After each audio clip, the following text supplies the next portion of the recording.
chamo, então, o nosso próximo tema, nossas próximas palestras sobre contratos empresariais. Enorme prazer de chamar o professor Fernando Boatê, grande amigo, ídolo meu de graduação desde sempre, mais uma vez aqui em Ribeirão Preto, professor Gabriel Luchaguin, professor aqui da Casa da Faculdade de Direito de Ribeirão Preto.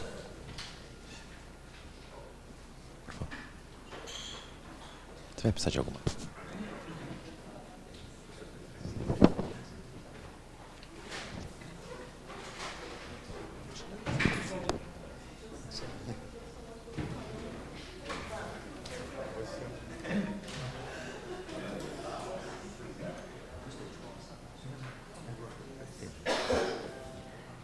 Muito bom dia. Quero registrar de início a satisfação de fazer parte desse evento, desse simpósio internacional de direito contratual USP e Unicam, que consagra a rede de estudos e pesquisas de que falava a professora Mônica Herman na introdução. E também deixo anotada aqui a minha enorme satisfação de compartilhar a mesa com o ídolo do professor Hirata e com o meu ídolo também, também conhecido de todos nós, o professor Fernando Boatê. O tema de contratos empresariais desperta uma série de indagações a respeito da natureza jurídica desses contratos, da sua forma de composição, dos seus efeitos. É um tema também que compartilha com a economia uma série de preocupações. De fato, o estudo dos contratos empresariais não é só um tema jurídico, embora seja também um tema jurídico. Tamanha a sua importância que ele divide espaço entre diversos ramos acadêmicos. Nós vemos na tradição da economia, na tradição do direito e na tradição da análise econômica do direito uma enorme preocupação com os contratos empresariais.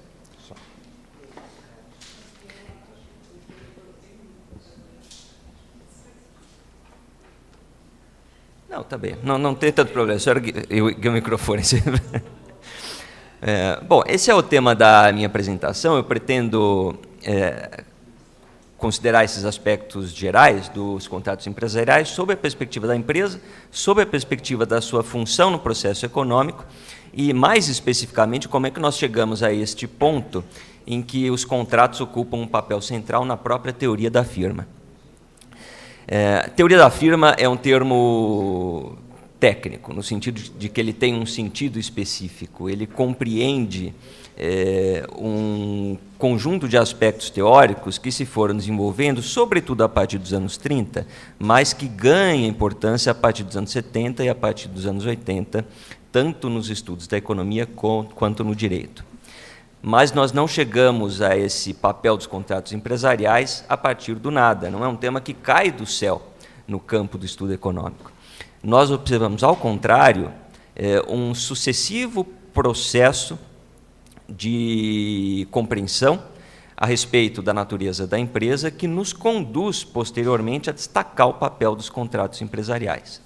Eu gostaria de destacar esse processo. Vou fazer aqui uma espécie de história das ideias econômicas, certo? Não são muitas e não é um período muito extenso, mas é fundamental para nós compreendermos exatamente o papel que os contratos empresariais acabaram por ocupar na análise econômica do direito, e especificamente na análise econômica do direito comercial. Se nós observarmos as primeiras compreensões sobre a empresa, sobre a composição da empresa, nós veremos que elas diferem muito das empresas e das firmas que nós observamos na realidade.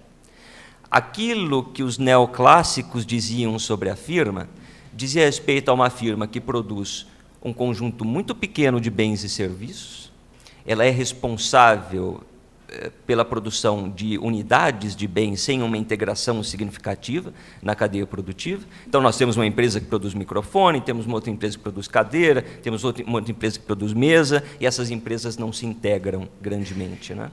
E, sobretudo, há um conjunto muito grande, difuso, atomizado de empresas que competem entre si. Portanto, temos a firma de produção individual e a firma em competição. Esse é um modelo clássico, ou, para sermos mais específicos, um modelo neoclássico de interpretação da firma e da empresa. Isso nos traz uma série de implicações. Em primeiro lugar, nessa primeira corrente neoclássica, nós vemos que a competição exerce uma grande pressão sobre as empresas para que elas adotem estratégias de concorrência que não digam respeito exclusivamente ao aumento de preços. Ou seja, se uma empresa deseja aumentar a sua renda, aumentar a sua receita, aumentar o seu lucro, e o lucro é o objetivo de toda a empresa, a estratégia melhor nesse cenário competitivo e atomizado nunca é a elevação de preços, porque a elevação de preços desloca o mercado consumidor para o concorrente. Portanto, qual é a melhor forma de aumentar a sua renda? É diminuir custos, aumentar a eficiência, reduzir custos.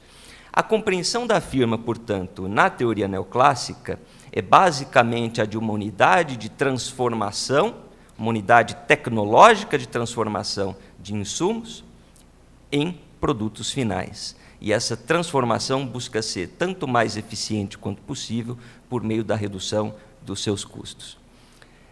Faço essa brevíssima introdução da teoria neoclássica para dizer o que veio depois dela, né, que é o que nos importa especificamente. Essa concepção, ela funciona como modelo teórico, funciona como modelo econômico, mas ela é muito pouco observável na prática. Hoje, praticamente todos os setores econômicos apresentam algum grau de concentração, se não algum nível de oligopolização. Ou seja, nós temos um forte nível de integração das empresas.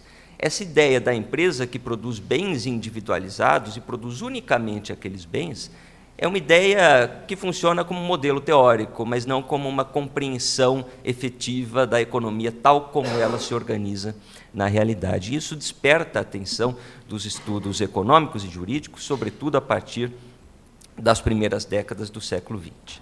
Existe um economista muito importante nesse aspecto que muda a compreensão da firma. O americano Bain, né, B-A-I-N, o Joe Bain, apresenta um novo modelo da empresa. E ele diz que o objetivo da firma não é exclusivamente a transformação de insumos em produtos finais, embora ele evidentemente faça isso, mas o objetivo da firma é monopolizar o setor. O objetivo de toda empresa é concentrar poder econômico. Esta é a principal finalidade das organizações empresariais. É por isso que isso altera o tamanho da firma, a dimensão da firma. Por que nós não temos só pequenas empresas produzindo bens individuais? Porque isso é muito pouco. Os incentivos para o lucro, os incentivos para o aumento da renda são muito maiores quando a empresa concentra o setor. E concentração significa procurar eliminar a concorrência, e concentração significa produzir mais bens e serviços. Aumentar a cadeia produtiva, integrar a cadeia produtiva, reduzir os custos desta forma. Daí que a natureza da firma no modelo de bem é concentrar poder econômico, é monopolizar o setor. Para dizer de outra forma, a firma não pretende, como queriam os neoclássicos, aumentar o nível de produção. Pelo contrário, a firma quer restringir a produção, porque é por meio da restrição da produção que ela consegue elevar os preços. Vejam, então, que o incentivo muda. O incentivo é para a concentração, para a oligopolização, se não para os casos extremos da monopolização. E monopólio aqui não é só uma única firma produzindo um único bem, certo? Nós podemos ter várias firmas atuando, desde que, mediante acordos e colusões entre elas, elas funcionem como se uma única empresa fosse. Isso é uma transformação radical em relação ao modelo neoclássico de análise da firma. Em alguns aspectos, essa estrutura explicativa que vem da economia, ela deixou um legado importante para o direito, certo? Principalmente para o direito concorrencial.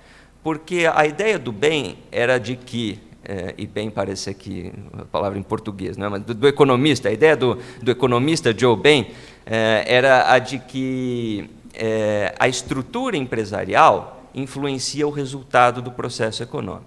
Então, se existe uma estrutura concentrada, as firmas agem, se comportam, adotam a conduta de um agente oligopolista. Tudo isso influencia o direito concorrencial nesse modelo de análise, ou seja, de que a estrutura influencia a conduta e a conduta forma a performance, determina o desempenho, portanto. Esse é o chamado modelo da estrutura, conduta, desempenho. Muito aplicado hoje no direito econômico, sobretudo no direito concorrencial, mas vejam que é fruto dessa evolução das ideias econômicas nos anos 30. Curiosamente, embora tenha deixado um legado duradouro no direito, e bem, não era um jurista, deixou um legado menos duradouro entre os economistas. Ele é muito mais criticado entre os economistas do que é hoje entre os juristas. E o principal aspecto da crítica a esse economista é que, bem, não existe aqui uma tendência universal à monopolização. As firmas fazem uma conta, elas monopolizam quando valem a pena e não monopolizam quando não valem a pena. Nos casos de uma deseconomia de escala, ou seja, quando não existe vantagem de custos na ampliação da empresa, as empresas não aumentam a sua dimensão. Então, existe aqui uma relativização das ideias de bem, mas, volto a dizer, ela serve como um modelo de análise marcante nesses períodos iniciais. Falei de duas ideias, certo?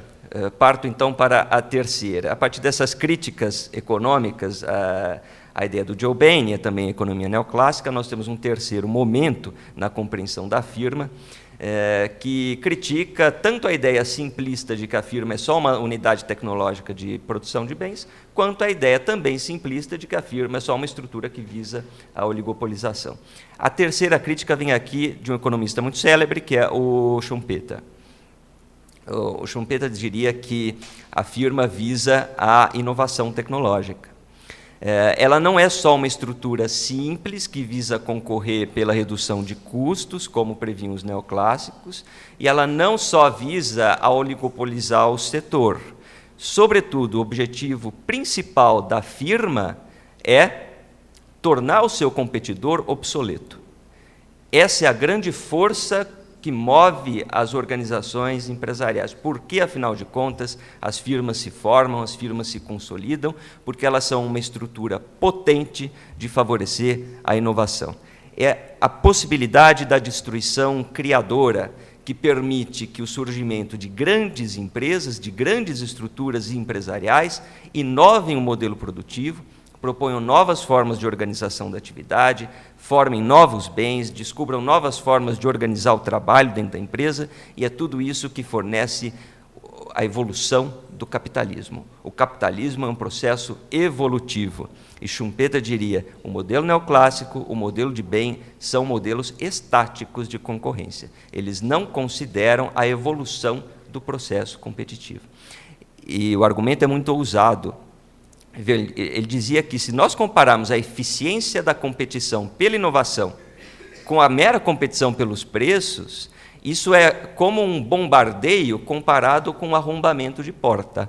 Não existe comparação no potencial inovador do capitalismo entre a estratégia de desenvolvimento tecnológico e a mera estratégia da pequena firma que reduz os custos e diminui preços.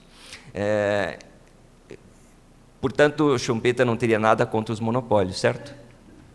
Eles são unidades de formação de capital que conferem essa dinâmica ao sistema capitalista. Passamos, então, à quarta, né, aquilo que nós poderíamos chamar da crítica de Chicago, da escola de Chicago, ao austríaco Schumpeter. Na verdade, eles procuram retomar os argumentos da escola neoclássica, que diriam que não eram argumentos tão ruins assim. De certa maneira, o Schumpeter foi um economista conclusivo para eliminar alguns preconceitos que poderia haver contra estruturas empresariais concentradas. Mas o fato é que a concentração empresarial, as colusões, diriam os neoclássicos, elas são fenômenos temporários, elas são fenômenos passageiros. É muito custoso manter um monopólio ou um oligopólio por muito tempo. Há um economista de Chicago importante, pertence a essa tradição liberal, que é o Stigler, que forneceria uma interpretação interessante sobre a regulação econômica e sobre a competição nos mercados, e diria o seguinte: é claro que para a empresa é melhor se concentrar, é claro que é bom para ela que o poder econômico seja concentrado, muito embora isso gere desperdícios sociais, gere perdas de eficiências sociais. Para ela é bom, no entanto, para o interesse individualista, racionalista, egoísta da empresa. No entanto, os monopólios e os oligopólios têm uma característica muito marcante, diria o Stigler. Eles induzem a traição.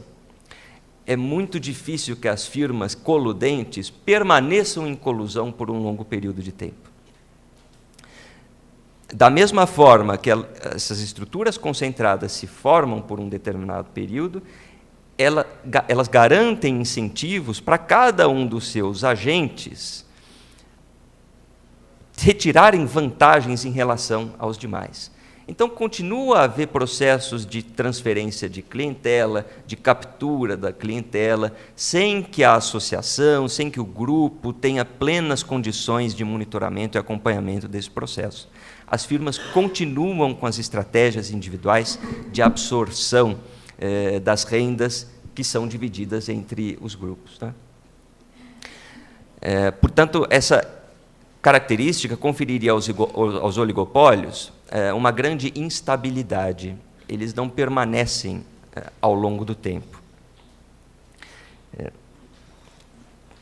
Muito notável, portanto, a interpretação de Chicago sobre isso, que deixou um grande legado sobre a teoria da firma e sobre a organização das empresas.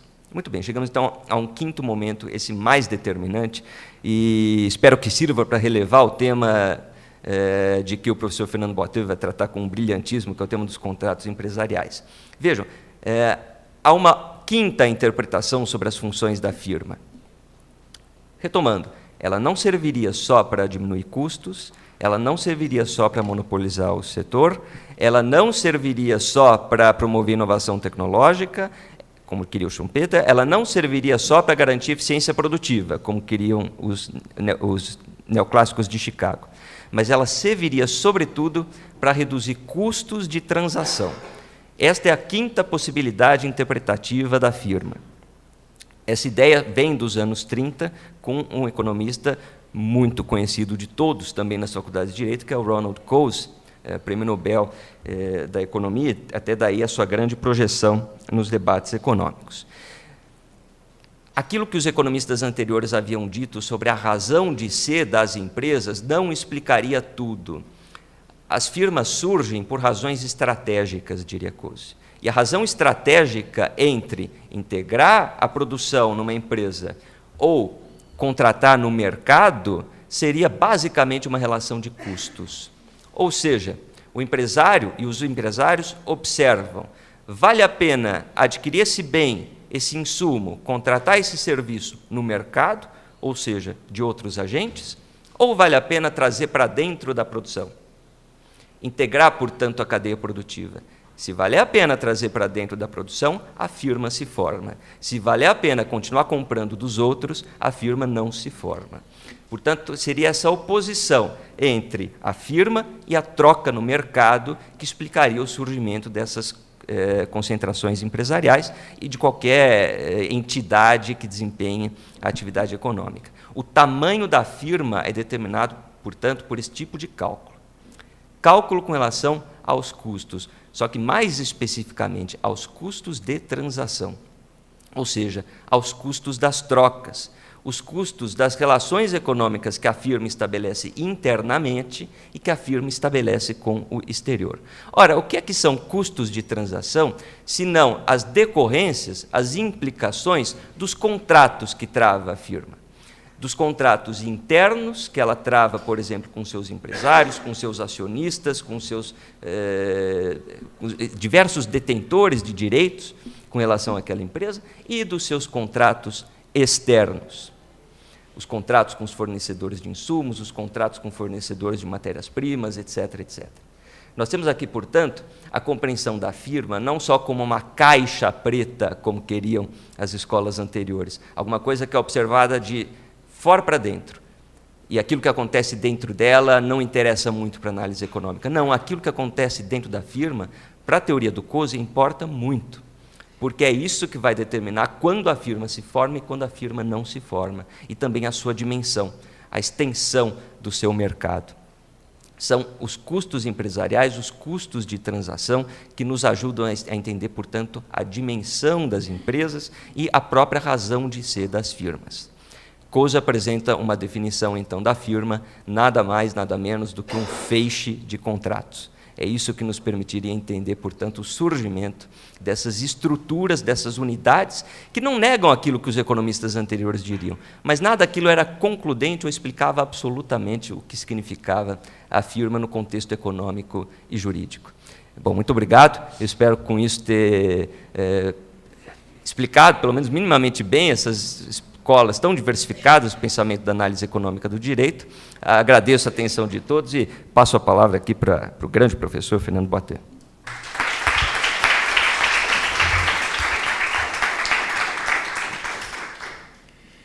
Agradeço à professora Mônica Herrmann a oportunidade de estar aqui com vocês. Na pessoa dela, agradeço ao público presente, aos colegas, e eu não tenho como agradecer ao professor Gabriel pelos exageros e pelos moderados elogios que foram feitos. Mas, bom, nós já vimos aqui várias perspectivas do contrato, desde a questão kantiana da liberdade negativa, liberdade como não impedimento, liberdade de eu agir, até passando pelas questões internacionais que envolvem o contrato, a aplicação das cláusulas hardship. Vimos aqui a análise econômica do direito. Então, talvez eu devesse me desculpar porque eu pensei numa abordagem um pouco mais prática.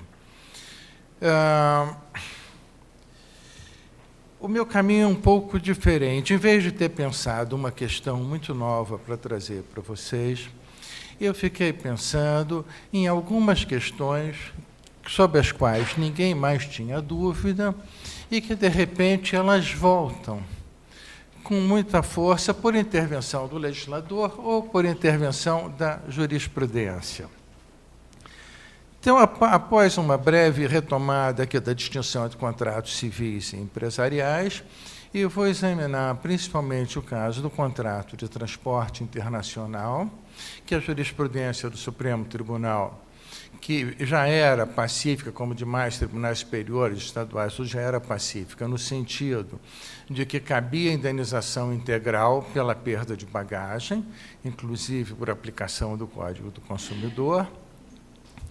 E vamos ver como é que no caso, o Supremo Tribunal Federal inverteu a jurisprudência, diz que se aplicam as convenções internacionais que limitam a indenização a valores bastante baixos, mas o Supremo só examina o confronto entre as convenções internacionais e o Código do Consumidor, e não examina o confronto entre essas mesmas convenções e o atual Código Civil. Me parece aí que a solução à vista do Código Civil pode ser diferente. Esse é um dos pontos que eu vou examinar. Nesse caso, então, nós tivemos uma intervenção da jurisprudência que alterou tudo aquilo que já era pacífico e ninguém tinha dúvida, e não perderíamos um minuto discutindo aqui. Um outro ponto decorre de uma lei editada imediatamente agora após o atual governo federal, que dispõe sobre a exclusão de sócios de sociedades. O Código Civil já admitia a exclusão por justa causa, isso é uma questão pacífica, e tudo bem. E como é que se fazia isso? Eu só estou introduzindo as questões para a gente ter uma ideia do que vamos discutir depois. Nós reunimos uma assembleia, apresentávamos, justificávamos para o sócio, demonstrávamos para o sócio a razão pela qual estávamos entendendo que o comportamento dele tinha prejudicado a sociedade e que, portanto, ele deveria ser excluído. Esse sócio, então, tinha a oportunidade de se defender, nós convocávamos uma assembleia, ele era convocado necessariamente, ele ia lá, se defendia, apresentava os seus motivos, e essa deliberação ia ser tomada por maioria, ia para registro na junta comercial. Até aí, isso já estava bem decidido. O que ficava pendente? Qual é a noção de justa causa? Até onde eu posso chegar no meu contrato? A justa causa é aquela que está prevista na lei ou aquela que eu escrevo lá no meu contrato? Eu penso que, olha, isso aqui é um motivo justificado para eu excluir o sócio. Eu vou lá e coloco isso no contrato. Bom, temos algumas questões sobre isso. O que a lei fala agora? Ela diz, na sociedade que só existirem 2 sócios, somente 2, o majoritário pode excluir o minoritário por justa causa, sem assembleia, sem deliberação formal sobre isso. Ou seja, ele não precisa mais convocar esse sócio minoritário para que se defenda. Ele diz, eu tenho a maioria, eu entendo que isto é justa causa, portanto, eu vou excluir o fulano de tal. Ele registra essa vontade dele, porque não há nem deliberação, porque o outro não é chamado. Pode ser um sócio só majoritário, pode ser vários sócios majoritários, pode haver a deliberação de vários. O acusado não é chamado para se defender. E ele leva esse documento a registro. Então, amanhã, quando o sujeito for, ou amanhã, ou se um dia ele for lá olhar, ele vai descobrir que ele não é mais sócio dessa sociedade e que, além de tudo, foi imputada a ele a prática de um ato que constituiria falta grave. Ou seja, eu tenho 2 problemas. Um, eu deixei de ser sócio, ainda que possam lá e depositar o dinheiro que eu apliquei na sociedade, segundo um balanço que ele também não vai ter como condição de examinar.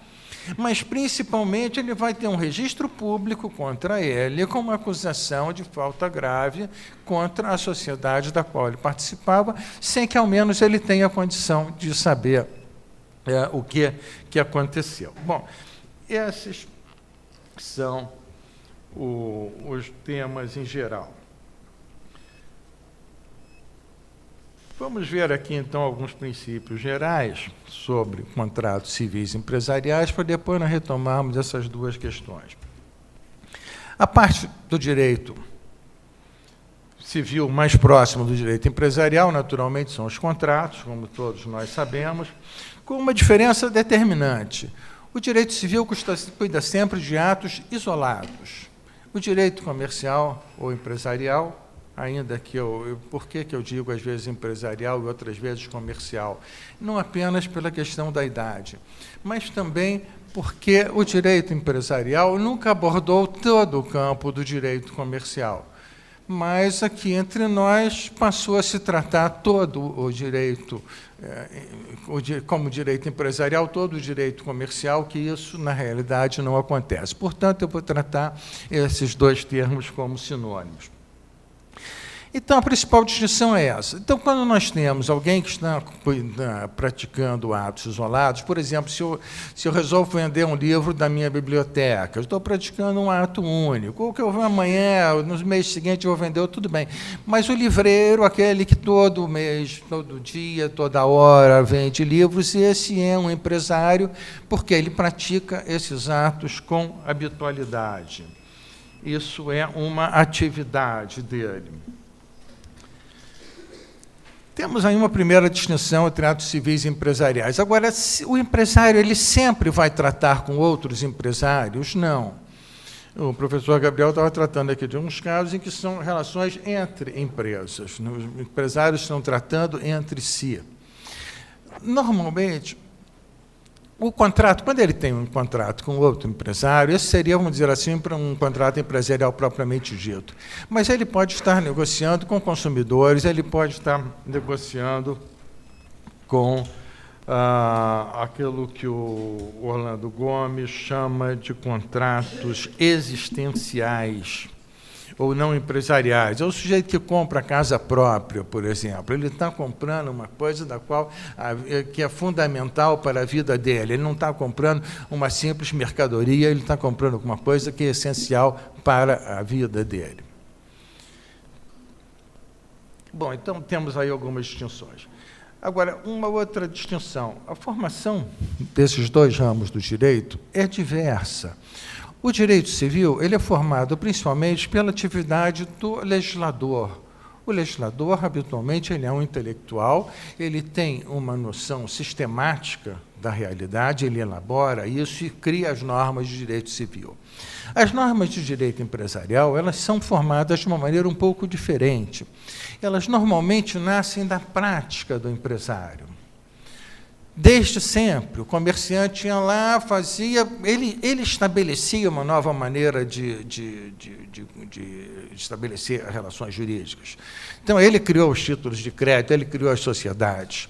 A única sociedade, até hoje, que foi criada exclusivamente pelo legislador e não pela prática do empresário, é a sociedade limitada, que se discute se foi criada inicialmente na Alemanha ou na Inglaterra, tem as duas correntes, mas o fato é que é a única sociedade e que o legislador não tira ela daquela prática, mas sim ele examina as questões e diz, qual é o que está faltando nesse mercado. Eu vou criar uma sociedade que estabeleça a limitação de responsabilidade, que seja simples e tal.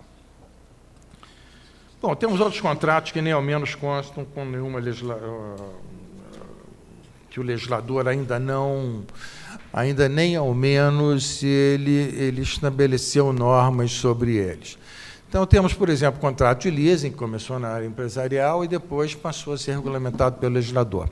Mas temos alguns contratos, até hoje, como engineering, e engineering não é apenas engenharia, né, é mais do que isso, que até hoje não são regulados por lei, apenas pela prática empresarial. E para que serve? O que se distingue o engineering de uma simples obra de engenharia? Ele significa um contrato no qual alguém assume desde o projeto de um empreendimento até projetar, construir, muitas vezes até mesmo treinar os funcionários e entregar funcionando. O que isso acontece? Por exemplo, um caso comum, arenas esportivas. O clube tem lá um campo de futebol que está funcionando direitinho, mas não, eu quero transformar isso aqui numa arena moderna para shows e tudo. Mas como é que eu faço? A minha experiência com a administração de futebol. Ele contrata uma empresa que vai lá, elabora o projeto, constrói a obra, coloca tudo aquilo para funcionar e entrega. Isso é aquilo que se chama contrato de engineering. A importância econômica a gente pode ver, mas não está regulamentado pelo legislador porque ele não viu necessidade. Outros pontos são que os contratos empresariais, os usos e costumes, ou seja, aquela prática dos comerciantes, é muito mais importante, muito mais relevante nos contratos empresariais do que nos contratos civis. Exatamente porque eles nascem da prática do empresário, é relevante os usos que eles adotam. Bom, vistas essas características essenciais, vamos ver os dois contratos que eu estava comentando com vocês. O transporte aéreo internacional de bagagem. Quem não teve uma bagagem extraviada, soube de alguém que já teve. E essa responsabilidade pela indenização do dano parecia pacificada. E por quê? Ela se aplicava a ela o Código de Defesa do Consumidor, porque sempre se entendeu que o princípio constitucional da defesa do consumidor constitui direito fundamental, até porque está previsto como direito fundamental na Constituição Federal, está no artigo 5º, inciso 35 da Constituição Federal. E também é princípio da ordem econômica, artigo 170, inciso 5º da Constituição, que é aplicável a toda atividade econômica. Ora, mas nós temos que fazer uma distinção, quando nós falamos em direito fundamental, nós temos que distinguir que nem todos esses direitos fundamentais que estão lá na Constituição são também direitos humanos. Existe essa distinção, porque quando nós tratamos de direitos humanos, eles prevalecem sobre todos os outros, eles não podem ser afastados. Os direitos fundamentais admitem ponderação. Eu posso ter dois direitos fundamentais que são, pelo menos aparentemente, conflitantes. Então, vamos ver essa questão do consumidor. Então, os tribunais aplicavam o Código do Consumidor e a indenização é integral, porque está previsto no artigo 14 do Código do Consumidor. Aí veio o Supremo Tribunal Federal e disse, espera aí, vocês não estão vendo tudo, porque existe um outro princípio constitucional que é o do respeito aos acordos firmados pelo nosso país em matéria de transporte internacional. E esses artigos, quem dispõe o respeito a esses acordos, é o artigo 178 da Constituição. Então, o que disse o Supremo Tribunal Federal pelo voto do ministro condutor, do ministro Gilmar Mendes? Olha, peraí, existem dois princípios aqui, e esses dois são equivalentes. Um, nós temos que respeitar tratados e convenções, o outro, nós temos que respeitar o consumidor. Qual que nós vamos aplicar nesse caso? E aí o Supremo foge um pouco dessa ponderação entre os dois interesses, e vai aplicar... ele diz, bom, nós temos aqui uma antinomia, e eu vou resolver essa antinomia pela aplicação dos critérios gerais. Ele foge um pouco, ele toca na ponderação de interesses, mas, a seguir, ele sai um pouco desse tema da ponderação de dois interesses constitucionais, que seria o mais adequado a um julgamento em matéria constitucional, e passa por princípios, pelos critérios legais. E o que os critérios legais que estão na Lei de Introdução ao Código Civil dizem? Eles dizem que a lei especial prevalece em relação à lei geral e que a lei posterior prevalece em relação à lei anterior. A partir daí, eles examinam essas convenções internacionais. Uma é a Convenção de Varsóvia, que já é muito antiga, acho que da década de 30 ou 40 do século passado, mas também a Convenção de Montreal, que é de 1999. Então, o tribunal diz, olha, como a última convenção sobre o transporte aéreo internacional, que limita a responsabilidade, é de 1999, ela é posterior à edição do Código de Defesa do Consumidor. Portanto, pelo critério cronológico, um dos dois critérios que está na Lei de Introdução, eu vou aplicar a Convenção de Montreal, que é recebida no nosso direito como lei ordinária. Então, por esse critério, eu entendo que deve ser limitada a indenização àqueles valores previstos nos acordos internacionais. Mas eu tenho um segundo critério, que é a da prevalência da lei especial em relação à lei geral. Então, o que afirma o tribunal? Olha, o Código do Consumidor, ele não caracteriza a lei especial em relação ao contrato de transporte.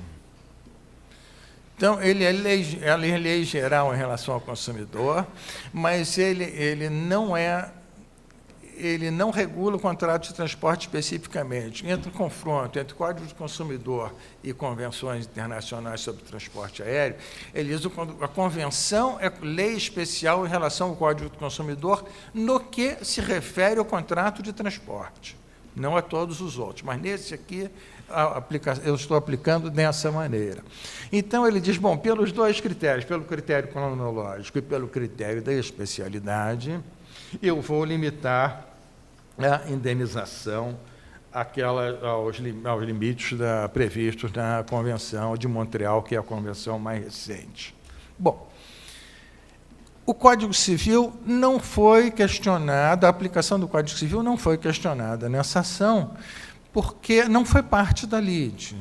Como todo mundo, vamos dizer assim, praticamente todos tinham certeza da aplicação do Código do Consumidor, ninguém sustentava que o Código Civil também tratava de contrato de transporte e também tratava de indenização de danos. Não encontrei precedente ainda recente sobre a aplicação do Código Civil. Mas o que eu vejo nele? O Código Civil, que entrou em vigor em 2003, é posterior à Convenção de Montreal de 1999. Portanto, pela aplicação do critério cronológico, nós teríamos aí a aplicação do Código Civil no lugar das convenções. E no que isso vai resultar? O Código Civil também prevê a indenização integral do dano. Nós não precisamos do Código do Consumidor para obter a indenização integral do dano. O Código Civil também segue nesse sentido. A gente vai ver isso nos artigos 927 e 944 do Código Civil. Mas tem um outro aspecto também importante. O artigo 732 do Código diz que a aplicação da legislação especial e de tratados e convenções internacionais se limita aos casos em que elas não contrariem as disposições do próprio Código. Então, o Código Civil, além de ser posterior à convenção mais recente, ele também diz que não se aplica ao contrato de transporte convenções internacionais que contrariam o Código. Contrariam qual parte do Código? A meu ver, aquela que diz que a indenização é integral. Portanto, a meu ver, e aí a meu ver mesmo, eu acho que o Código Civil é incompatível com aquelas convenções anteriores, de maneira que ele deve ser, essa questão deve ser reexaminada pelos tribunais quando o caso a ser julgado envolver extravio de bagagem aérea e o pedido for fundado no Código do Consumidor, de maneira que essa indenização possa ser paga. Vamos ver como é que vai se desenvolver essa questão. A outra questão é a da retirada dessa questão da sociedade. Eu vou começar por uma questão que está na Constituição. Se entendia na legislação de sociedades, tanto na antiga lei de limitadas, quanto na lei de sociedades anônimas de 1976, que o direito do sócio de se retirar da sociedade era limitado, ou seja, era o chamado direito de recesso e tinha limitações aos casos específicos em que podia se excluir o sócio da sociedade. Estava lá previsto na lei. Veio a Constituição de 1988 e disse o seguinte, bom, ninguém pode ser compelido a se associar ou se manter associado. Em cima disso, a jurisprudência se inverteu. Espera aí, se ninguém pode ser obrigado a se associar nem a se manter associado, os dispositivos que limitam o direito do sócio de se retirar deixam de ter esse mesmo valor. Então, o que acontece? Os tribunais inverteram a jurisprudência e passaram a reconhecer que todo sócio que quer se retirar da sociedade pode. O Código de Processo Civil, agora de 2015, ele amplia ainda essa possibilidade, deixando claro que isso também cabe para as sociedades por ações, aquelas que se comportam como sociedade de pessoas. Bom, qual é a consequência disso? A sociedade, quando eu me torno sócio com um projeto para o futuro. Eu estou colocando um capital na sociedade para que ela possa desenvolver a sua atividade. Se cada um puder sair na hora que bem entender, e é o entendimento que se tem hoje, a intenção do sócio, o interesse do sócio, mais do que a intenção, passa a ter um valor maior do que o valor da permanência da sociedade. Então, antigamente, prevalecia o interesse da sociedade, hoje em dia prevalece o interesse do sócio. Mas, bom, e no caso da expulsão do sócio, da rescisão do contrato de sociedade em relação ao sócio, esse que a gente estava falando, por justa causa, no caso que só tem 2 sócios. Quando eu digo que o sócio não pode, que ninguém pode ser compelido a se associar ou a se manter associado, será que eu posso deduzir daí também que eu tenho um direito a permanecer sócio? Né? Se eu não posso ser obrigado a me associar, eu tenho o direito a permanecer sócio. A doutrina já entendia assim, mas sem referência à norma constitucional que não é expressa. Mas me parece, e o meu tempo eu já excedi, que se eu não posso ser compelido a me associar, eu também não posso ser excluído da sociedade sem que eu seja ouvido. Se o princípio da dignidade da pessoa humana se aplica para impedir que eu possa ser obrigado a me associar, o mesmo princípio deve ser aplicado para que eu não possa ser excluído daquela sociedade da qual eu participo, ao menos sem deliberação específica, sem que eu tenha a oportunidade de me manifestar sobre isso. Então, esses são os casos práticos que eu queria trazer para vocês, que são duas questões recentes, e que mudam todo o entendimento que a gente tinha sobre alguns desses contratos. Então, muito obrigado a todos. E era isso que eu tinha para dizer para vocês.